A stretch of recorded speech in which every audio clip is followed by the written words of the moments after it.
Welcome to அபி சமையல். இன்னைக்கு நிறைய பேர் கமெண்ட்ல கேட்டிருந்த சர்க்கரை பொங்கல் ரொம்ப சிம்பிளாக ஈஸியாக குக்கரில் எப்படி செய்யலான்னு பார்க்கலாம். ஒரு கடாயில் 1/4 கப் அளவுக்கு பாசிப்பருப்பு எடுத்திருக்கேங்க. அடுப்பை சிம்மில் வச்சுட்டு நல்லா வறுத்துருங்க. 3 நிமிஷத்துலேயே நல்லா மணம் வருங்க. இப்போ இதை அடுப்பில் இருந்து எடுத்துருங்க. இது கூடவே 1 கப் அளவுக்கு பச்சரிசி சேர்த்துக்கிறேங்க. தேவையான அளவு தண்ணி சேர்த்துட்டு நல்லா சுத்தம் பண்ணிடுங்க. இதே மாதிரி 2 அல்லது 3 முறை தண்ணி சேர்த்துட்டு நல்லா கழிஞ்சு வச்சுருங்க. அடுத்து ஒரு குக்கரை அடுப்பில் வச்சுருக்கேங்க. கழிஞ்சு வச்சுருக்க அரிசியும் பருப்பையும் சேர்த்துக்கிறேன். இது கூடவே 4 கப் அளவுக்கு தண்ணீர், 1 கப் அளவுக்கு பால் சேர்த்துக்கிறேங்க. உங்களுக்கு பால் சேர்க்க வேண்டான்னா 5 கப் அளவுக்கு தண்ணியே சேர்த்துருங்க. குக்கரை மூடி வச்சுட்டு 5 விசில் விட்டுருங்க. அடுத்து வெல்லத்தை கரைச்சிடலாங்க. ஒரு கடாயில் 1/2 கப் அளவுக்கு துருவிய வெல்லம் எடுத்திருக்கேன். இது கூடவே 1/2 கப் அளவுக்கு தண்ணீர் சேர்த்துட்டு நல்லா கலந்துருங்க. வெல்லம் நல்லா கரைஞ்சதுமே 3 நிமிஷத்துக்கு இதை கொதிக்க விட்டுருங்க.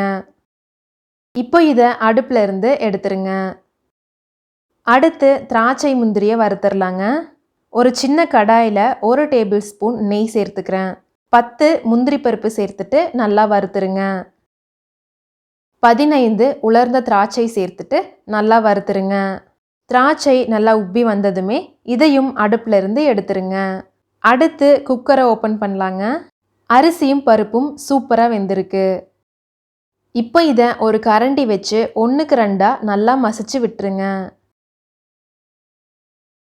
இது கூடவே நம்ம கரைச்சி வச்சிருக்க வெள்ளைப்பாகை வடிச்சிட்டு சேர்த்துருங்க. அடுப்பை ஆன் பண்ணிட்டு மீடியம் ஃப்ளேமில் வச்சுருங்க. இப்போ இதை நல்லா கலந்து விட்டுருங்க. இது ஒரு 5 நிமிஷத்துக்கு நல்லா வேகணுங்க. அப்போ தான் அரிசியும் சர்க்கரையும் ஒன்றோட ஒன்று நல்லா கலங்கும். இதில் நீங்கள் வெல்லத்தை கொஞ்சமாக கம்மி பண்ணிவிட்டு அதுக்கு பதிலாக கரும்பு சர்க்கரை கூட சேர்த்துக்கலாங்க. இப்போ பாருங்கள், அரிசியும் வெல்லமும் ஒன்றோட ஒன்று சூப்பராக கலந்துருச்சு. இப்போ இதில் 1 டீஸ்பூன் ஏலக்காய் தூள் சேர்த்துக்கிறேன். வறுத்து வச்சுருக்க திராட்சை முந்திரியும் சேர்த்துட்டு நல்லா கலந்துடுங்க.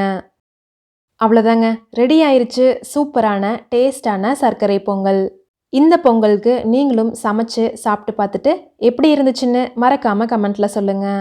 இந்த வீடியோ உங்களுக்கு பிடிச்சிருந்தா லைக் பண்ணிவிட்டு உங்கள் ஃப்ரெண்ட்ஸுக்கும் ஷேர் பண்ணிடுங்க. மறக்காமல் அபி சமையல் சேனலை சப்ஸ்கிரைப் பண்ணிடுங்க.